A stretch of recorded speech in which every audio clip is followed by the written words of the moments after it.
ఏపీలో Bhogapuram airport complete అయింది. దీంతో ఆ ఎయిర్పోర్ట్ క్రెడిట్ మాది అంటే మాది అని చెప్పేసి పొలిటికల్ పార్టీస్ రెండు కొట్టుకుంటూ ఉన్నాయి. అయితే మనం భోగాపురం ఎయిర్పోర్ట్ గురించి తెలుసుకోవాలంటే ముందు వైజాగ్ ఎయిర్పోర్ట్ గురించి తెలుసుకోవాలి. వైజాగ్ ఎయిర్పోర్ట్ ని సెకండ్ వరల్డ్ వార్ టైంలో మిలిటరీ ఎయిర్క్రాఫ్ట్ హ్యాండిల్ చేయడానికి కన్స్ట్రక్ట్ చేసినారు. తర్వాత 1954 వచ్చే టైంకి దీన్ని మిలిటరీ కాదు సివిల్ ఏవియేషన్ కూడా వాడుకోవచ్చు అని చెప్పేసి ఒక రూల్ తీసుకొచ్చినారు. సో టైం గడిచే కొద్దీ స్టీల్ ప్లాంట్ అవ్వచ్చు, పోర్ట్ అవ్వచ్చు, ఐటీ అవ్వచ్చు, వైజాగ్ లో బాగా డెవలప్ అవడం వల్ల ఎయిర్ ట్రావెల్ అనేది బాగా ఫ్రీక్వెన్సీ పెరిగిపోయింది. దీంతో వైజాగ్ ఎయిర్పోర్ట్ ఈ ఎయిర్ ట్రావెల్ ని హ్యాండిల్ చేయలేకపోయింది.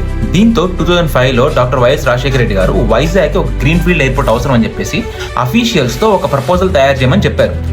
ఇదే టైంలో Paravada pharma city, Rushikonda SEZ, tourism బాగా పెరిగిపోవడంతో వైజాగ్ ఎయిర్పోర్ట్ అనేది ఈ ట్రావెల్ ని హ్యాండిల్ చేయలేకపోయింది. 2007-8 ఆ టైంలో ఎయిర్పోర్ట్ అథారిటీ ఆఫ్ ఇండియా ఒక 4 ప్లేస్ అబ్జర్వ్ చేసి ఫైనల్ గా భోగాపురాన్ని గ్రీన్ ఫీల్డ్ ఎయిర్పోర్ట్ కి కన్ఫర్మ్ చేసింది. స్టేట్ బైఫర్కేషన్ కంటే ముందే యూనియన్ గవర్నమెంట్ ఇక్కడ ఎయిర్పోర్ట్ ఉండాలి అని చెప్పేసి అఫీషియల్ గా అనౌన్స్ చేసేసింది.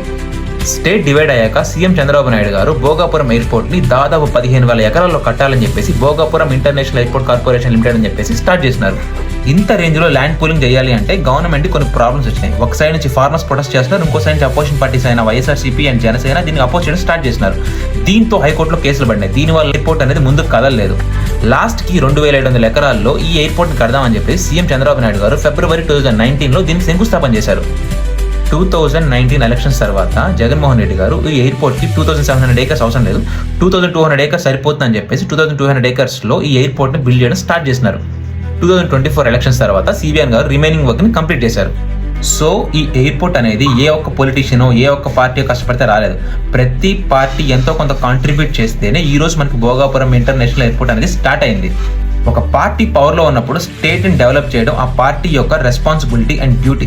సో ఇక్కడ క్రెడిట్ చోరీ అది ఇదని చెప్పి మనం కొట్టుకోవడం కరెక్టేనా? Let me know your thoughts in the comment section. Bye by.